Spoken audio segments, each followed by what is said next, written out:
Эти неопознанные летательные объекты имеют вид не просто шаров или светящихся каких-то туманных областей, а довольно четкий техногенный вид.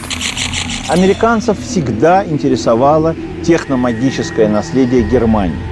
В этом никакого сомнения быть не может. И вдруг происходит нечто необъяснимое. Экспедиция, рассчитанная на полгода, уже через 2 месяца спешно сворачивается и покидает берега Антарктиды. Это настоящее бегство. Реальные факты, достоверные свидетельства, сенсационные версии в фильме «Третий рейх. Операция НЛО». Часть 1. База. Начало 1947 года. Очередная экспедиция легендарного американского полярника Ричарда Бёрда подошла к берегам Антарктиды. Очень странная экспедиция. В отличие от первых 3, она полностью финансируется военно-морскими силами США и имеет военное название «Операция High Jump» – «Высокий прыжок». В подчинении адмирала Бёрда мощная военно-морская группировка, авианосец, 12 надводных кораблей, подводная лодка, более 2 десятков самолетов и вертолетов, около 5000 человек персонала. Согласитесь, странный состав для научной экспедиции. 2 декабря 1946 года перед выходом эскадры в антарктический поход адмирал Бёрд на встрече с прессой заметил: «Моя экспедиция имеет военный характер». О подробностях он не сказал ни слова. В конце января 1947 года началась авиаразведка антарктического континента в районе земли Королевы Мод. Все идет по плану. За первые недели сделаны десятки тысяч аэрофотоснимков. И вдруг происходит нечто загадочное. Экспедиция, рассчитанная на полгода, уже через 2 месяца спешно сворачивается и покидает берега Антарктиды. Это настоящее бегство. Потерян эсминец, почти половина палубной авиации, десятки матросов и офицеров. Членам чрезвычайной следственной комиссии Конгресса США адмирал Бёрд заявил буквально следующее. В случае новой войны Америка может подвергнуться атаке врага, обладающего способностью летать с одного полюса на другой с невероятной скоростью. Кто поверг в бегство американскую эскадру? За 1,5 года до экспедиции адмирала Бёрда летом 45-го в аргентинский порт Мар-дель-Плата вошли и сдались властям 2 немецкие подводные лодки. Необычные лодки. Лодки из состава так называемого конвоя фюрера. Это сверхсекретное соединение выполняло задачи, подробности которых до сих пор остаются в глубокой тайне. Экипажи подлодок показания давали неохотно. И все-таки американцам удалось кое-что узнать. Так командир У-530 рассказал о своем участии в операции под кодовым названием «Валькирия-2». За 3 недели до конца войны подводная лодка У-530 вышла из Киля и взяла курс на Антарктиду. На борту подводной лодки находились пассажиры, лица которых были закрыты повязками, а также реликвии Третьего рейха. Командир другой лодки, У-977, Хайнц Шефер, показал, что немного позднее повторил этот же маршрут. Выяснилось также, что немецкие подлодки неоднократно ходили в Антарктиду. Но почему именно туда? Антарктида. В 1820 году ее открыли русские мореплаватели Беллинсгаузен и Лазарев. С тех пор этот загадочный континент, по площади превышающий Европу, как магнитом притягивает к себе исследователей. Однако отвесные, высотой в десятки метров ледяные берега долгое время делают материк неприступным. Еще целое столетие об Антарктиде почти ничего не известно. На карты нанесены лишь береговые линии.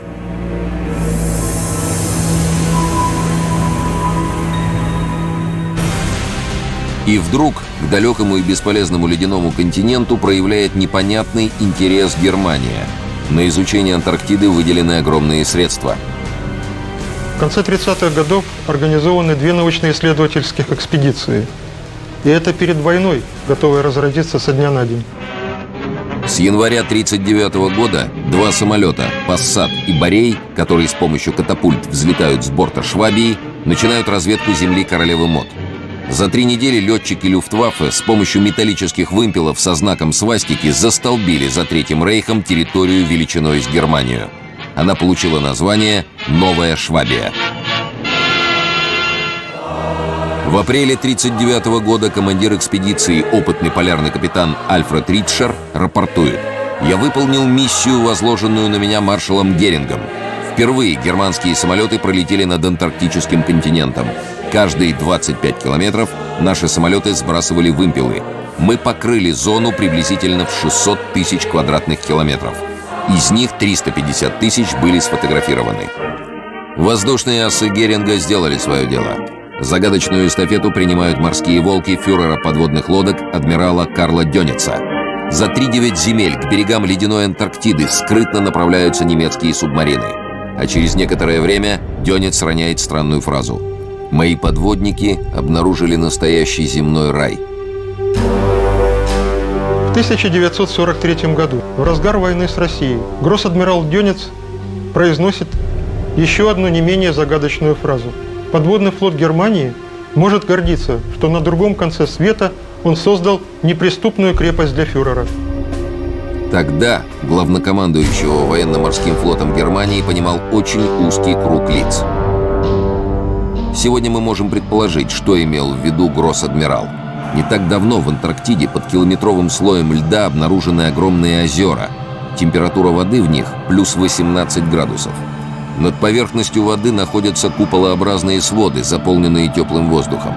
Не исключено, что из этих озер, постоянно подогреваемых снизу, в океан вытекают настоящие реки теплой воды. За 1000 лет они могли создать подо льдом и под землей огромные туннели, вполне пригодные для устройства тайных баз.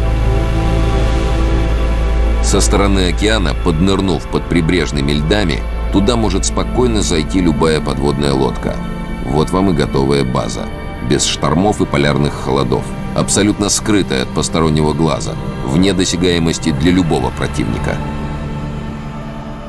Если бы немцы решили разместить какие-то секретные базы, создать, или секретные зоны, которые как бы имели статус экстерриториальности, то полярные зоны, в том числе Антарктида, была совершенно естественным районом нахождения подобного рода баз или анклавов. Судя по обнаруженным документам и воспоминаниям участников событий, нацисты на самом деле создавали в Антарктиде сверхсекретную базу.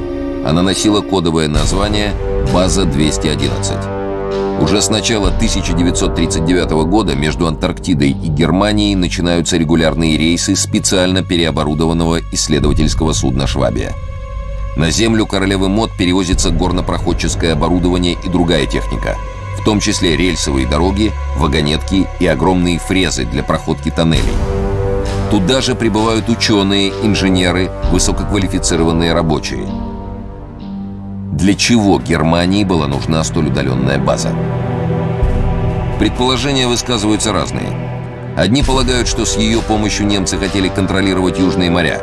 Другие считают, что Германию привлекали полезные ископаемые Антарктиды, особенно уран, без которого невозможно создание сверхоружия.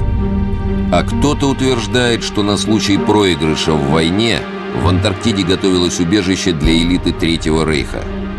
И что якобы уже с 1942 года в Новую Швабию началась переброска ее будущих жителей. Не только ученых и специалистов, но и представителей нацистской партии и государства. И что туда же из Германии переносятся некие секретные производства.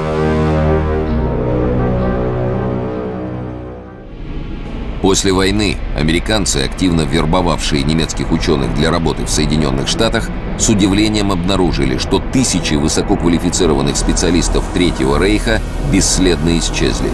Исчезло и более сотни подводных лодок. Среди погибших они не числились. Возможно, американская разведка действительно располагала какими-то сведениями о том, что часть какого-то наследия, технического потенциала, ученые, действительно была вывезена из Германии. И естественно, что антарктические полярные зоны оказывались в поле зрения их внимания. А тут еще показания немецких подводников, сдавшихся аргентинским властям. По всей видимости, все это чрезвычайно встревожило американцев. И в конце 1946 года знаменитый полярник и одновременно адмирал американских военно-морских сил Ричард Бёрд получает приказ уничтожить нацистскую базу в Антарктиде. Но не тут-то было. Отпор, который получила американская эскадра, до сих пор вызывает массу вопросов. Дело в том, что в Вашингтоне адмирал Бёрд докладывал не просто об истребителях с немыслимыми возможностями. Он говорил о нападении на экспедицию странных летающих тарелок, которые выныривали из-под воды и, двигаясь с огромной скоростью, нанесли экспедиции значительный урон. Вот как описывает этот бой, который произошел 26 февраля 1947 года, другой его очевидец. Участник экспедиции, опытный военный летчик Джон Сайерсон.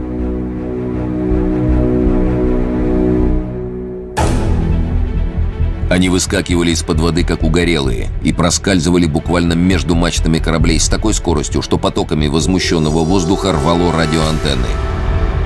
Несколько корсаров успели взлететь с Касабланки. Я не успел и глазом моргнуть, как два из них, сраженные какими-то неведомыми лучами, брызнувшими из носовых частей этих летающих тарелок, зарылись в воду возле кораблей. Я в это время находился на палубе Касабланки. Я ничего не понимал. Эти предметы не издавали ни единого звука. Они безмолвно носились между кораблями и беспрерывно плевались убийственным огнем. Внезапно эсминец «Мердок», находившийся от нас в 10 кабельтовых, полыхнул ярким пламенем и стал тонуть. С других кораблей, несмотря на опасность, немедленно были посланы к месту катастрофы спасательные шлюпки и катера. Весь кошмар продолжался около 20 минут. Когда летающие тарелки снова нырнули под воду, мы стали подсчитывать потери. Они были ужасающими. Кто был хозяином этих тарелок? Неужели нацистская Германия? Часть 2. Анненербе. В послевоенные годы в секретных нацистских архивах были обнаружены интригующие фотографии и чертежи. Они недвусмысленно свидетельствуют, что немецкие ученые действительно занимались разработкой дискообразных летательных аппаратов. Ничего подобного в мире тогда не было. Как удалось нацистским ученым и инженерам совершить такой технологический рывок? Общество Анненербе. Самая загадочная организация Третьего Рейха. За ее тайнами до сих пор охотятся спецслужбы ведущих держав. И не мудрено.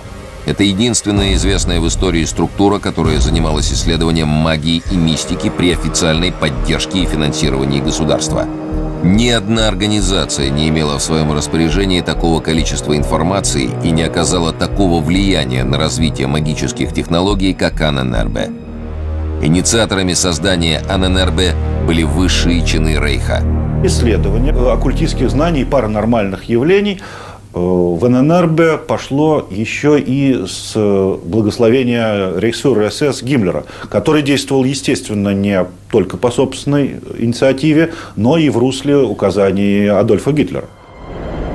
Официально это общество было создано в 1935 году и предназначалось для изучения исторических корней немецкой нации. Анненербе так и переводится «наследие предков». Однако область интересов этого общества была намного шире, чем простое изучение древнегерманской истории. Руководители Третьего Рейха понимали, что за счет численности армии выиграть будущие войны им не удастся. Поэтому в ход пошла концепция так называемого качественного превосходства, которая подразумевала, что можно будет выиграть меньшими силами по количеству, но более высокими силами по качеству. Именно для обеспечения так называемого качественного превосходства Анненербе и привлекло своих специалистов по оккультным знаниям, по нетрадиционным, по паранормальным знаниям, чтобы добиться прорыва в тех областях, где их противники были некомпетентны. Идеология нацизма основывалась на том, что некогда на Земле существовала мощная цивилизация, которой были доступны чуть ли не все тайны мироздания. И где-то, зашифрованные и разбросанные, эти высшие знания сохранились. Именно они должны способствовать возрождению сверхчеловека в Германии, потомка древних ариев. Особенно интересовала Атлантида, которую нацистские ученые считали прародиной арийской расы. Именно Германии по праву должны принадлежать технологические знания атлантов, которые, по легенде, умели строить огромные морские суда и воздушные корабли, движимые неведомой силой. Искать тайные знания, искать знания по истории цивилизации, по истокам цивилизации, как германской, индогерманской, так и вообще любой цивилизации мировой, Анненербе начало сразу, еще до войны. Без сомнения, сотрудникам Анненербе была известна удивительная карта, обнаруженная историками в 1929 году. Карта эта создана в начале XVI века прославленным турецким адмиралом Пири Рейсом. Поражает то, что на ней подробнейшим образом нанесен северный берег Антарктиды. И это за 300 лет до официального открытия этого континента. В заметках на карте адмирал сообщает, что он составил ее по многочисленным источникам, некоторым из которых было не менее 3000 лет. Но самое загадочное в другом. Береговая линия Антарктиды изображена без ледяного покрова. Эта карта будоражит воображение и сегодня. Вот вердикт специалистов военно-воздушных сил США. Береговая линия была нанесена на карту до того, как была покрыта льдом. Лед на этой территории имеет толщину приблизительно 1,5 километра. У нас нет догадок, каким образом эти данные могли быть получены в 1513 году. Международные экспедиции, проверявшие карту Пири Рейса, пришли к выводу: она точнее карт, составленных в 20 веке. А сейсмическая разведка подтвердила то, о чем до последнего времени не догадывались. Некоторые горы, которые считались частью единого массива, оказались на самом деле островами, как это и было указано на старой карте. Можно представить, какое впечатление в 30-е годы произвела карта Пири Рейса на приверженцев арийской теории. Прежде всего, она вселяла надежду в поисках техномагического наследия атлантов. Ведь по одной из гипотез, Антарктида – это бывшая Атлантида, оказавшаяся подо льдом в результате смещения полюсов. Раз существуют подобные карты, то где-то могут сохраняться и другие тайные знания. Где? Секретные экспедиции Анненербе ищут древние реликвии и старинные манускрипты по всему миру, от Тибета до Южной Америки. Особо охотятся за архивами рыцарского ордена тамплиеров, которые по ряду признаков побывали в Америке задолго до Колумба. Судя по всему, тамплиеры владели секретными манускриптами, подобными карте Пири Рейса, а значит, могли знать нечто важное и об Антарктиде. На оккупированных территориях специальные зондеркоманды СС изымают коллекции и библиотеки. Анненербе конфисковывала библиотеки теологических факультетов, библиотеки различных тайных обществ, как только их могла обнаружить. Анненербе собрала огромную библиотеку.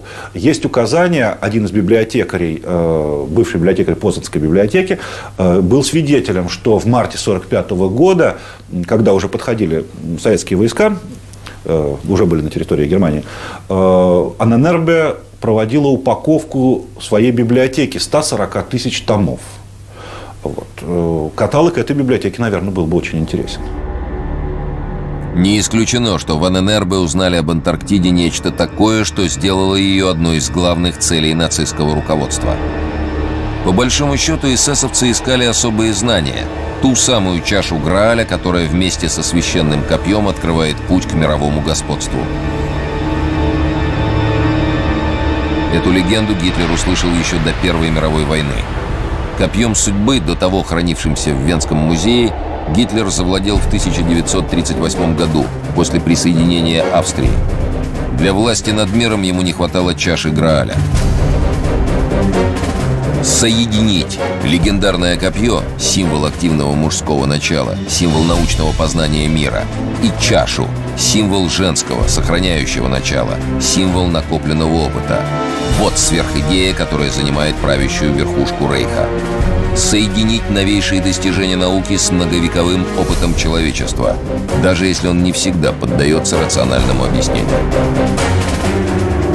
Красивая и продуктивная идея. Если бы не цель, которую ставят перед собой нацисты, безраздельно властвовать над миром, подчинить его избранной расе, в том числе с помощью магических знаний и технологий. Для научных изысканий в Анненербе привлечены лучшие кадры. Часто это ученые с мировым именем. Сотни сотрудников более чем из 50 институтов и отделов Анненербе занимаются математикой и астрономией, генетикой и медициной, магией и лозоискательством, разрабатывают нетрадиционные виды оружия, методы психологического и психотропного воздействия на массы. Они углубляются в оккультные науки, религиозно-мистические практики, изучают паранормальные способности людей. В Анненербе этим занимались достаточно серьезно. Об этом говорит хотя бы тот факт, что по указанию руководства Анненербе и по указанию Гиммлера перед войной, то есть еще в 1938-1939 годах, были проведены исследования по поводу паранормальных способностей сотрудников Анненербе. И было, так сказать, в личных делах помечено, кто обладает там какими-то теми или иными паранормальными способностями. А вот уже во время войны эти сотрудники, которые обладали паранормальными способностями, были сведены в один из отделов Анненербе. К сожалению, никаких данных о том, чем занимался этот отдел, и главное, каких он достиг результатов, нет. Одна из главных задач, которую ставят перед собой специалисты Анненербе, это использование паранормальных способностей для выхода на контакт с некими высшими неизвестными, или, как их называли, умами внешними. Цель – получение от высокоразвитых инопланетных и древних земных цивилизаций суперзнаний технологического характера. Опыт такой был.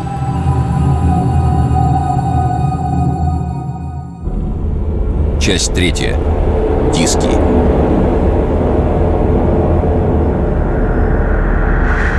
Декабрь 1919 года.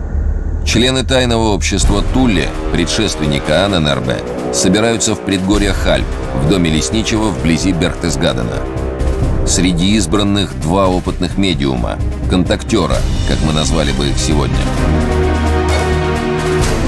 Один из них скрывается под мистическим именем Зигрун, другой – Мария Орзич из Загреба. Она рассказывает странные вещи. В состоянии транса она получила от цивилизации созвездия Тельца удивительную техническую информацию. Сообщение никого не шокирует. Более того, вызывает огромный интерес.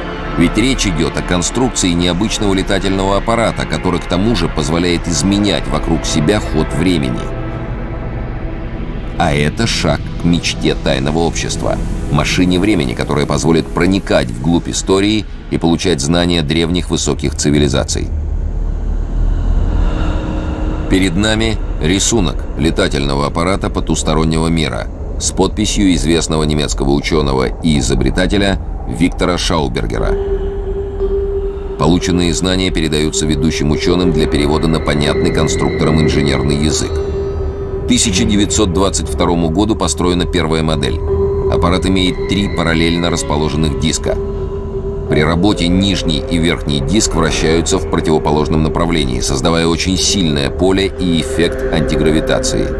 Если верить свидетельствам, эта конструкция не только парила в воздухе, но и изменяла вокруг себя структуру времени. Есть мнение, что именно этот техномагический аппарат стал прообразом будущих летательных дисков на неклассических принципах полета. Разработкой этих супердисков занялись специальные технологические подразделения СС, связанные с Анненербе. Две основные идеи доминировали сознание высшего руководства нацистской Германии. Первая – это идея создания сверхчеловека. Второй очень важный аспект – это овладение техномагическими энергиями. Сюда следует отнести не только возможности овладения ядерной энергией, но, безусловно, и аппаратами дискообразными, летающими аппаратами, то есть создание принципиально новой вида летательной техники. Поиск идей идет во всех направлениях. В них участвуют не только медиумы и инженеры, но и историки. Еще до войны из экспедиции Анненербе в Германию доставлены сотни старинных пергаментов на санскрите, древнекитайском, других восточных языках. Они подвергнуты самому тщательному изучению. Вернер фон Браун, создатель первых самолетов-ракет в будущем и космической технике, впоследствии обмолвится: «Мы многое подчеркнули для себя в этих бумагах». Результаты экспедиций докладываются лично Гитлеру. Некоторые из них настолько вдохновляют вождя Третьего Рейха, что мысли о сверхоружии и межзвездных полетах не покидают его до конца войны.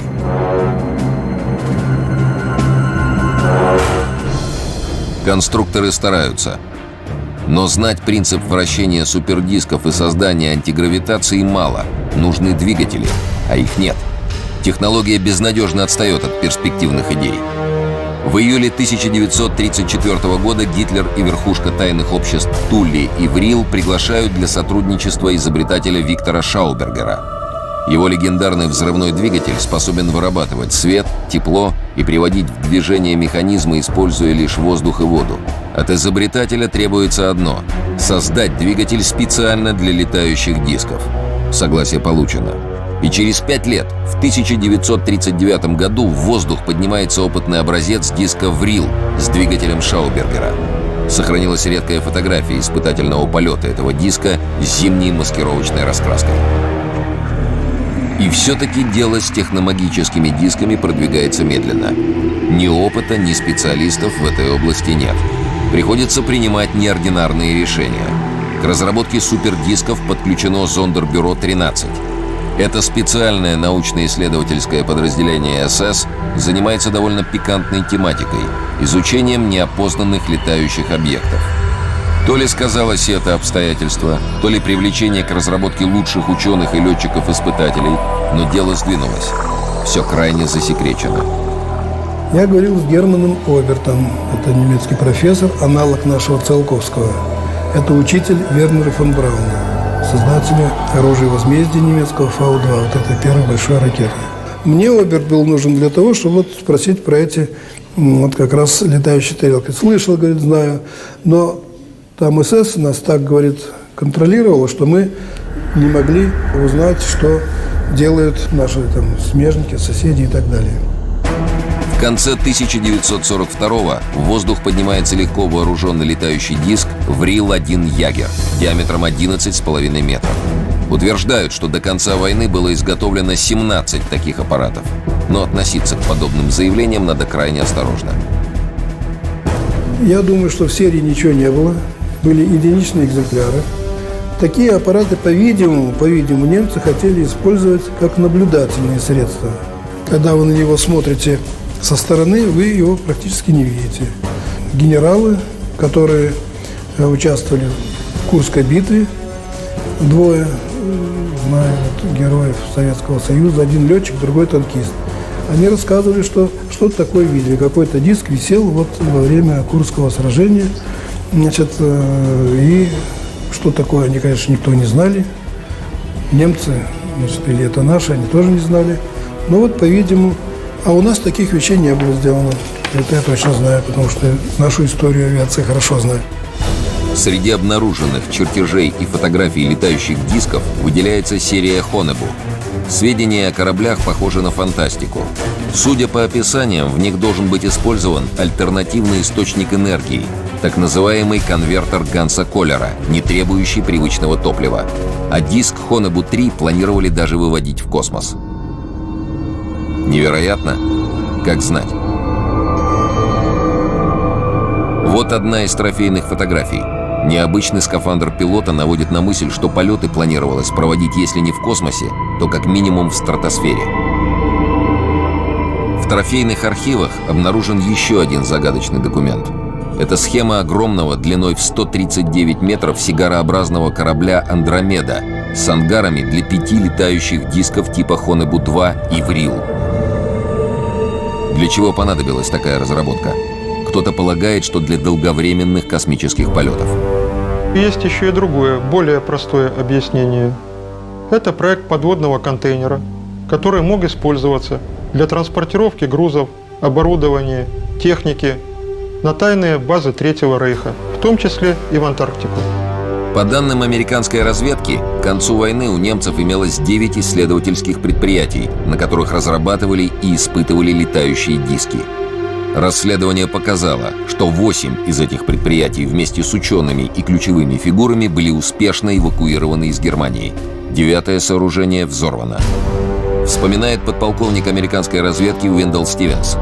Мы имели закрытую информацию, что некоторые из этих исследовательских предприятий перевезены в Антарктиду, в место под названием Новая Швабия. Туда было перевезено как минимум одно предприятие по разработке дисков, еще одно в район Амазонки, третье — на северное побережье Норвегии. Они были эвакуированы в секретные подземные сооружения. Для реализации грандиозных планов Третьему Рейху не хватило времени. Судя по всему, до конца войны техномагические дисколеты на стадию промышленного производства так и не вышли.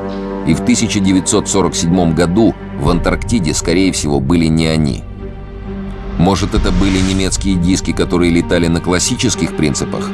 Те самые, которые еще с 30-х годов разрабатывались в Третьем Рейхе для подстраховки техномагических проектов. Таких моделей было создано немало. Некоторые довольно неплохо проявили себя. Это был колоссальный рывок в технологии. Подобных дисков у противников Германии не было и в помине. Но и эти дисколеты были далеко не тем, о чем мечтали руководители Рейха. Те модели, которые были созданы немцами, они могли работать только в воздушной среде. Или же, по крайней мере, полеты над твердой или же водяной поверхностью. Так же, как вот сейчас на воздушной подушке летает, как и летают экранолеты. И связано это с тем, что все они были так называемого вентиляторного типа. Их преимущество по сравнению с обычными летательными аппаратами состоит в том, что они никак не сваливаются в штопор, вот такие диски, что ими очень легко управлять. Вот. Они не предназначены для больших скоростей, качество у них очень низкое. Опытный образец одной из самых совершенных моделей, так называемый диск Белонца, прошел первое и последнее испытание 19 февраля 1945 года возле Праги. Основную подъемную силу создавал бесшумный и беспламенный двигатель Шаубергера. По некоторым данным, в тот день беспилотный вариант диска за 3 минуты достиг высоты 15 километров и развил горизонтальную скорость 2200 километров в час. Дисколет доказал, что он может зависать в воздухе и без разворотов летать вперед и назад. Успех? Несомненно. Но война уже идет на территории Германии. Не дожидаясь полной оккупации, нацисты уничтожают невывезенные производства и прототипы необычных летательных аппаратов. Уничтожен и единственный экземпляр диска Белонца. Разработчик его главного двигателя Виктор Шаубергер позднее вспоминал: модель, испытанная в феврале 1945 года, была построена в сотрудничестве с первоклассными инженерами-специалистами по взрывам из числа заключенных концлагеря Маутхаузен. Затем их увезли в лагерь. Для них это был конец.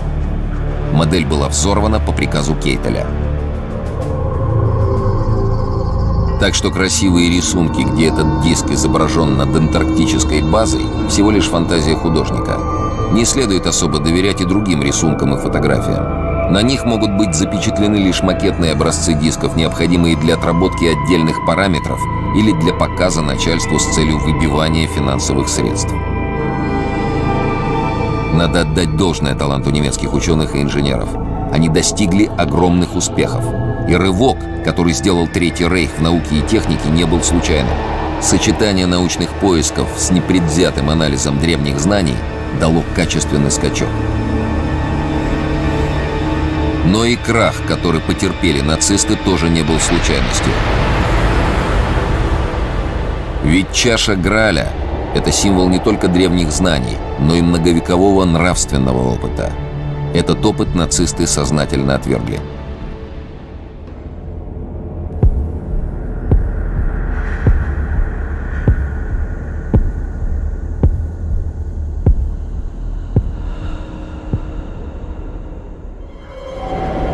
Легенд и слухов, связанных с дисками Третьего Рейха, ходит много. Судя по всему, к этому же разряду можно отнести и рассказы о немецких дисках, выныривавших в 1947 году из-под воды в Антарктиде. Если говорить об вылетах из воды, которые были зафиксированы еще в 40-х годах, и зафиксируется сейчас, но во многом при полетах неопознанных летательных объектов из морей, океанов, озер и так далее. Я уверен, что в 1947 году немцы не могли обладать такими аппаратами, да и ни одна страна в мире этого не имела. Но если американскую эскадру в 1947 году атаковали не немцы, то кто? Часть 4. Антарктический портал. Вылетающие из-под воды светящиеся тарелки, шары, сигары. Подобные объекты над полярными и прилегающими к ним районами не редкость. Северные страны, Южная Америка, Австралия, Южная Африка – везде наблюдаются неопознанные летающие объекты. Сообщения о них регулярно поступали и в военно-морскую разведку СССР. Мне, как начальнику разведки флотилии, поступали периодические доклады о таких обнаруженных объектах в виде донесений очевидцев. Было бы неправильно думать, что неопознанные летающие объекты наблюдались только на севере. Они наблюдались и по всей Атлантике, даже в Южной Атлантике, в районе Антарктиды. В частности, мне известен один случай, когда они наблюдались в районе островов Южной Георгии. Тогда рыбаки обнаружили вылетевший из-под воды объект, который успели сфотографировать, и он показан на этих картинках. Несмотря на сильный ветер, объект довольно долго оставался на одном месте. Это явно было не облако и не воздушный шар. Наблюдали над островом Южная Георгия и весьма странные летающие объекты. Вот лишь одно из свидетельств. Этот диск висел над островом и наблюдался в достаточно длительное время, как в светлое время перед заходом солнца, так и после захода солнца. В течение 1,5-2 часов объект имел достаточно правильную круглую форму, и на нем выделялся равнобедренный треугольник. В ночное время этот треугольник не только светился, но и у основания наблюдались вот такие огоньки, как будто это работали двигатели. Хотя объект и находился на одном и том же месте. Вот наблюдение этих объектов происходило как раз в 1979 году. За 3 года до этого, в 1976 году, японские исследователи с помощью новейшей аппаратуры засекли одновременно 19 круглых объектов, которые спикировали из космоса на Антарктиду и пропали с экранов. Что это за объекты и откуда они появляются? Сегодня возникла весьма неожиданная версия.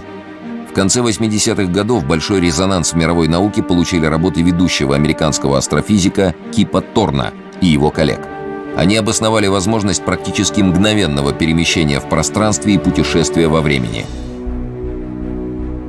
Они выдвинули идею червячных переходов, чрезвычайно интригующую, согласно которой черные дыры находятся в непосредственной близости от нашей планеты и принимают форму червячных переходов.